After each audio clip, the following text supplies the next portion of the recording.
الحمد لله أرحم الراحمين أحكم الحاكمين أحسن الخالقين وخير الرازقين وأشهد أن لا إله إلا الله وحده لا شريك له هو الأول والآخر والظاهر والباطن وهو على كل شيء عليم وأشهد أن سيدنا محمدا عبده ورسوله صاحب الخلق العظيم والقلب الرحيم الهادي إلى الصراط المستقيم اللهم يا علي يا عظيم أسألك أن تصلي وتسلم على سيدنا ومولانا محمد الذي أرسلته رحمة للعالمين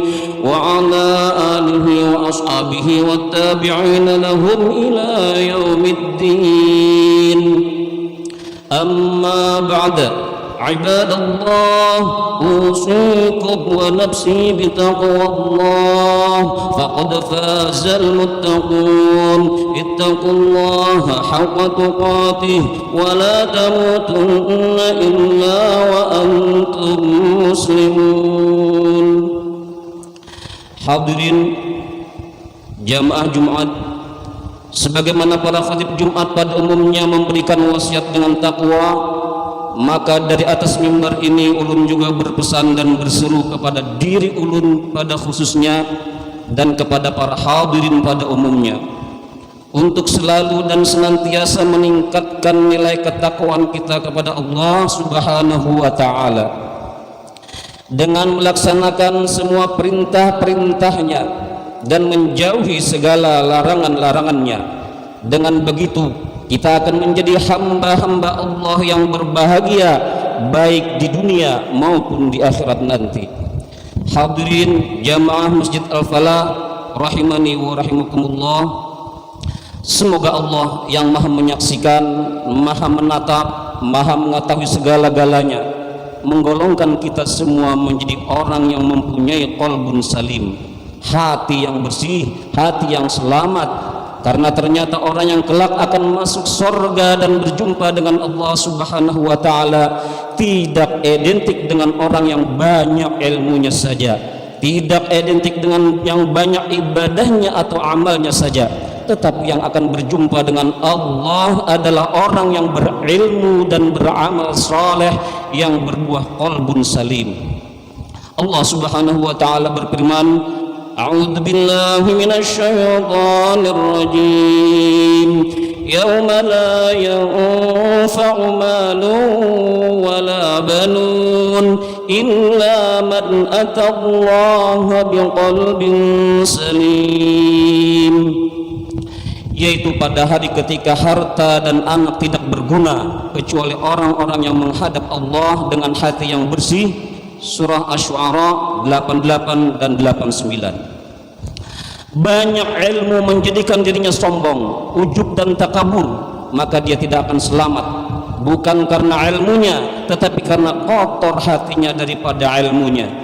Orang yang banyak ibadah merasa lebih suci dan lebih mulia sehingga busuk hatinya, maka dia tidak selamat karena ternyata ibadah yang bagus dan benar cirinya berbuah qalbun salim. Jamaah Jumat rahimani wa rahimakumullah, ada 3 golongan manusia yang dimasukkan ke dalam neraka dan tidak mendapat penolong selain Allah Jalla wa Ala. Mereka membawa amal yang besar tetapi mereka melakukannya karena ria, ingin mendapatkan pujian dan sanjungan. Pelaku ria kelak di hari pengadilan wajahnya diseret secara telungkup sampai masuk ke dalam neraka. Rasulullah SAW bersabda, Inna awalan nasi yuqda yawmal qiyamati alaih rajulun istushhida. Sesungguhnya manusia pertama yang diadili pada hari kiamat adalah orang yang mati syahid di jalan Allah. Allah bertanya kepadanya, amal apakah yang engkau lakukan dengan nikmat-nikmat itu? Ia menjawab, aku berperang semata-mata karena engkau sehingga aku mati syahid. Allah berfirman, bohong kamu. kamu berperang supaya dikatakan seorang yang gagah berani, maka kemudian diseretlah orang tersebut dalam keadaan telungkup dan dilempar ke dalam api neraka. Wa rajulun ta'allamal ilma wa 'allamahu wa qara'al Qur'an. Selanjutnya orang kedua yang diadili adalah seorang yang menuntut ilmu dan mengajarkannya serta membaca Al-Qur'an. Allah bertanya kepadanya, amal apakah yang telah engkau lakukan dengan kenikmatan-kenikmatan itu? Ia menjawab, aku menuntut ilmu dan mengajarkannya serta aku membaca Al-Quran hanyalah karena engkau. Allah berfirman, kamu berdusta, kamu menuntut ilmu agar dikatakan seorang alim dan kamu membaca Al-Quran supaya dikatakan seorang qari. Maka kemudian diseretlah orang tersebut dalam keadaan telungkup dan dilemparkan ke dalam api neraka. Wa rajulun wasa'allahu alaihi wa a'tahu min asnafil mali kullih. Selanjutnya orang ketiga yang diadili adalah seorang yang diberikan kelapangan rezeki dan berbagai macam harta benda. Allah bertanya, apa yang engkau telah lakukan dengan nikmat-nikmat itu? Dia menjawab, aku tidak pernah meninggalkan sedekah dan infak pada jalan yang engkau cintai, melainkan pasti aku melakukannya semata-mata karena engkau. Allah berfirman, kamu dusta, kamu berbuat yang demikian itu supaya dikatakan seorang dermawan atau murah hati. Maka kemudian diseretlah orang tersebut dalam keadaan telungkup dan dilemparkan ke dalam api neraka. Hadirin rahimani wa rahimakumullah, bukan karena kurang ilmunya dan bukan kurang amalnya, juga bukan kurang perjuangannya, tetapi penyebabnya satu, hatinya menghadap kepada manusia, tubuhnya seperti menghadap kepada Allah, tetapi hatinya berharap dari makhluk, berharap dinilai, berharap dipuji, berharap dikagumi, berharap dibalas budi. Ketika hati cenderung kepada makhluk, kepada manusia, maka rialah amalnya, hilanglah pahalanya, tidak mendapatkan apa-apa. Oleh karena itu jamaah sekalian yang dirahmati Allah Subhanahu wa taala, kita yang ilmunya terbatas, kita yang amalnya masih sedikit, jangan sampai busuk hati. Amal tidak bisa apa-apa, ilmu juga amat tidak berdaya, ditambah busuk hati, maka kita tidak punya apapun di dunia ini selain kesengsaraan, dan naudzubillah di akhirat pun tidak akan mendapatkan apa-apa. Oleh karena itulah jangan lakukan apapun yang membuat hati kita kotor, jangan mendengar dan melihat yang membuat hati kita jadi busuk, jangan berpikir yang membuat hati kita jadi nista. Hadirin as'adani wa as'adakumullah, dalam sebuah riwayat Rasulullah didatangi malaikat Jibril dan menyampaikan 5 nasihat. 5 wasiat atau nasihat Jibril ini mudah-mudahan bisa membantu kita memiliki qalbun salim. Ja'a Jibril ila Nabi sallallahu alaihi wasallam faqala, Jibril alaihissalam datang kepada Nabi sallallahu alaihi wasallam lalu berkata, ya Muhammad, aish ma syi'ta fa innaka mayitun. Wahai Muhammad, hiduplah sesukamu karena sesungguhnya engkau akan mati. Kita tidak pernah tahu kapan dan di mana serta dengan cara apa kita akan mati. Mungkin dengan sakit atau ketika sedang sholat mati, semua dirahasiakan oleh Allah Subhanahu wa taala agar kita selalu siap siaga. Dan orang yang paling cerdas menurut Nabi Shallallahu Alaihi Wasallam adalah orang yang banyak mengingat mati dan yang paling bagus persiapannya untuk menghadapi kematian. Nasihat malaikat Jibril alaihissalam yang kedua, wa ahbib man syi'ta fa innaka mufariquh. Cintailah siapa yang engkau sukai karena sesungguhnya engkau akan berpisah dengannya. Maksudnya adalah cintailah siapa saja yang engkau sukai di antara makhluk karena sesungguhnya engkau akan berpisah dengannya. Kesenangan-kesenangan dunia yang fana berupa suami, istri, anak, harta, pangkat dan selainnya dari hal-hal yang dicintai, semua pasti akan pergi atau bisa jadi kita pergi meninggalkan semuanya. Nasihat malaikat Jibril alaihissalam yang ketiga, wa'mal ma syi'ta fa innaka majziyun bih. Berbuatlah sesukamu karena sesungguhnya engkau akan diberi balasan karenanya. Nasihat malaikat Jibril alaihissalam yang keempat, wa'lam anna syarafal mu'mini qiyamuhu bil lail. Ketahuilah kemuliaan seorang mukmin adalah berdirinya dia pada malam hari untuk sholat malam. Nasihat malaikat Jibril alaihissalam yang terakhir atau yang kelima, wa'izzuhu istighna'uhu 'anil nas. Dan keperkasaan atau derajat martabat seorang mukmin adalah ketidakbutuhannya atau ketidaktergantungannya terhadap manusia yang lain. Inilah kunci supaya kita mendapatkan qalbun salim. Kalaupun suatu saat kita harus berhajat atau minta kepada makhluk, maka mintalah hanya sekedar di mulut. Jangan pernah hati kita berharap dari makhluk, karena makhluk la haula wala quwwata illa billah. Barang siapa yang hatinya lepas dari makhluk, tidak ingin dipuji, dihargai, tidak minta dibelas kasih, tidak minta dicintai, tidak minta diberi, tetapi hanya Allah tumpuan harapannya, maka mudah bagi Allah mengatur segala urusan dan kejadian. Semoga Allah Subhanahu wa taala menggolongkan kita dan keluarga kita semua menjadi orang yang mempunyai qalbun salim, hati yang bersih, hati yang selamat. Amin ya rabbal alamin. Barakallahu li wa lakum fil Qur'anil Karim wa nafa'ani wa iyyakum bima fihi minal ayati wadh-dhikril hakim wa taqabbala minni wa minkum tilawatah innahu huwas samiul alim. Aqulu qawli hadha wa astaghfirullahal azim li wa lakum wa lisairil muslimin fastaghfiruhu min kulli dhanb innahu huwal ghafurur rahim. Allahumma salli wa sallim wa zid wa an'im wa tafaddal wa barik bijalalika wa kamalika ala ashrafi ibadik sayyidina wa maulana Muhammad wa an kulli sahabati rasulillahi ajma'in.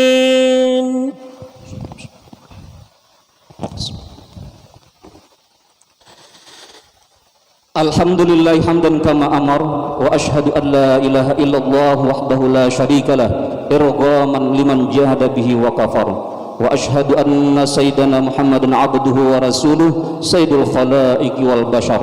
Allahumma salli wa sallim ala sayyidina wa maulana Muhammad wa ala alihi wa sahbihi mattasalat aynun binadhar wa udhunun bi khabar. Amma ba'da, فيا معاشر المسلمين اتقوا الله تعالى وذروا الفواحش ما ظهر منها وما بطن وحافظوا على الطاعات وحضور الجمعة والجماعة واعلموا أن الله أمركم بأمر بدأ فيه بنفسه وثنى بملائكة قدسه فقال تعالى ولم يزل قائلا عليما إن الله وملائكته يصلون على النبي يا أيها الذين آمنوا صلوا عليه وسلموا تسليما. اللهم صل وسلم على سيدنا محمد وعلى آله وصحبه أجمعين. اللهم وارض عن الخلفاء الراشدين الذين قضوا بالحق وبه يعدلون ساداتنا أبي بكر وعمر وعثمان وعلي وعن سائر أصحاب نبيك أجمعين وعن التابعين ومن تبعهم بإحسان إلى يوم الدين. اللهم أعز الإسلام والمسلمين وأعلِ كلمتك إلى يوم الدين. اللهم انصر من نصر الدين وخذل من خذل المسلمين. اللهم أهلك اليهود والنصارى والكفرة والمشركين. اللهم آمنا في دورنا وأصلح ولاة أمورنا واجعل اللهم ولايتنا في من خافك واتقاك.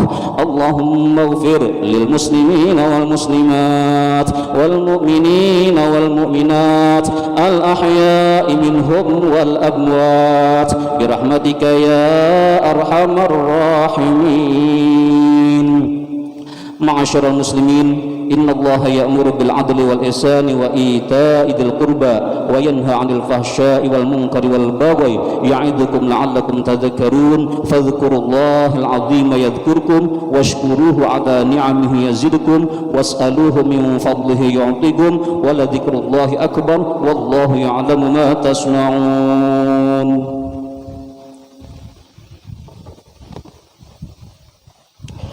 Allahu Akbar, Allahu Akbar. Asyhadu an la ilaha illallah. Asyhadu anna Muhammadar Rasulullah. Hayya 'alas salati, hayya 'alal falah. قد قامت الصلاة قد قامت الصلاة. الله أكبر الله أكبر لا إله إلا الله. لا إله الصلاة شرط استووا صفوفكم فإن تسوية الصفوف من تمام إقامة الصلاة. بالله أنت مقصود ورضا مطلوب. بسم الله الرحمن الرحيم. رب الناس مالك الناس إله الناس من شر الناس الخناس الذي يوسوس في صدور الناس من الجنة والناس. ربي أعوذ بك من همزات الشياطين وأعوذ بك ربي أن يحضرون. أصلي فرض الجمعة ركعتين مستقبل القبلة إماما لله تعالى. الله أكبر. بيرو أجهد وأجيال والصلاة إن الصلاة بسم الله يا أعوذ بالله من الشيطان. بسم الله الرحمن الرحيم. الحمد لله رب العالمين الرحمن الرحيم مالك يوم الدين. إياك نعبد وإياك نستعين. اهدنا الصراط المستقيم صراط الذين أنعمت عليهم غير المغضوب عليهم ولا الضالين.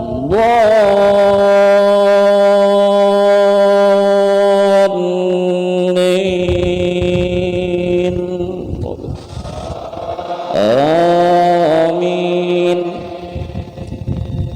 شكرا على والدي ونعم أصلي في ذريتي تبدأ إليك والمسلمين.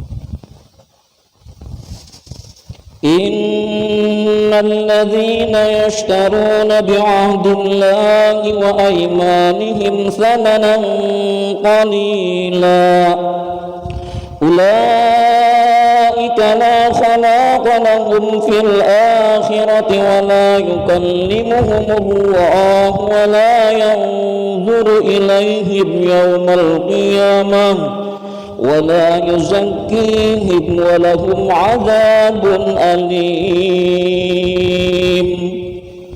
وإن منهم لفريقا يلوون ألسنتهم بالكتاب لتحسبوه من الكتاب وما هو من الكتاب ويقولون هو من عند الله وما هو من عند الله ويقولون على الله الكذب وهم يعلمون. ما كان لبشر أن يعطيه الله الكتاب والحكم والنبوة ثم يقول للناس كونوا عبادا لي من دون الله ولكن كونوا ربانيين بما كنتم تعلمون الكتاب وبما كنتم تدرسون. ولا يأمركم أن تتخذوا الملائكة والنبيين أربابا أيأمركم بالكفر بعد إذ أنتم مسلمون. الله أكبر.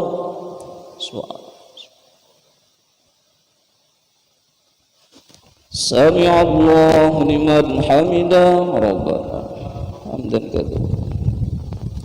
الله أكبر. سبحان الله. الله أكبر. حبيبي وارحمني عافني واعف عني. الله أكبر.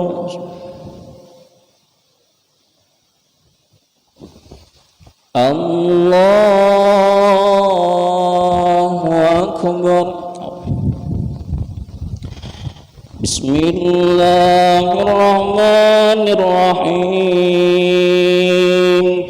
Alhamdulillahi rabbil alamin arrahmanir rahim maliki yaumiddin. Iyyaka na'budu wa iyyaka nasta'in ihdinas siratal mustaqim صراط الذين أنعمت عليهم غير المغضوب عليهم ولا الضالين آمين سبحنا بالله تجعلهم الذين آمنوا ربنا وإذ أخذ الله ميثاق النبيين لما آتيتكم من كتاب وحكمة ثم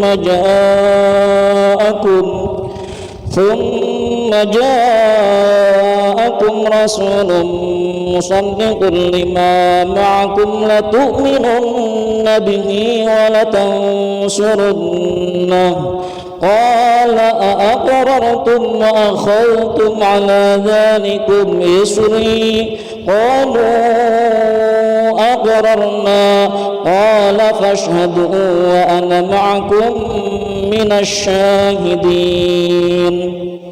فمن تولى بعد ذلك فأولئك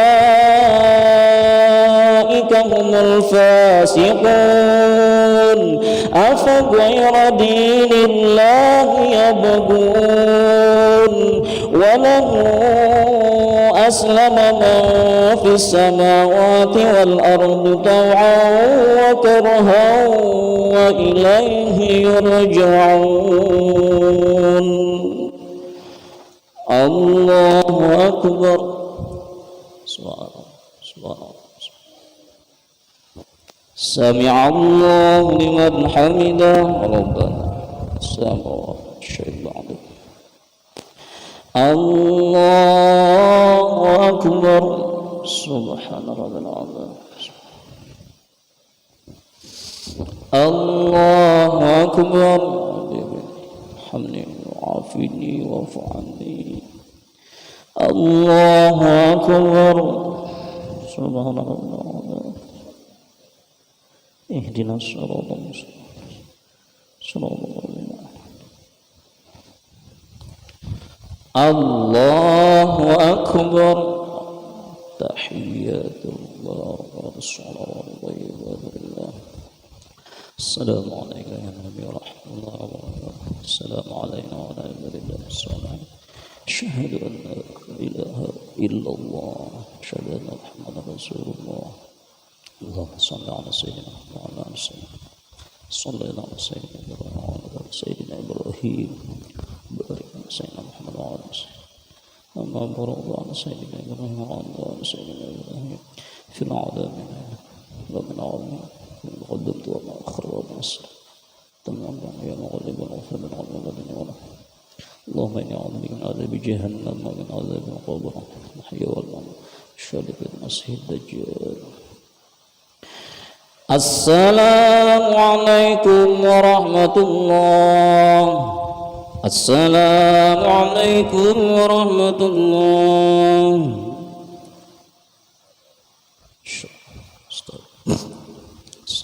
اللهم استبر رسول الله الفاتحة أعوذ بالله من الشيطان الرجيم بسم الله الرحمن الرحيم الحمد لله رب العالمين الرحمن الرحيم مالك يوم الدين إياك نعبد وإياك نستعين اهدنا الصراط المستقيم صراط الذين أنعمت عليهم غير المغضوب عليهم ولا الضالين آمين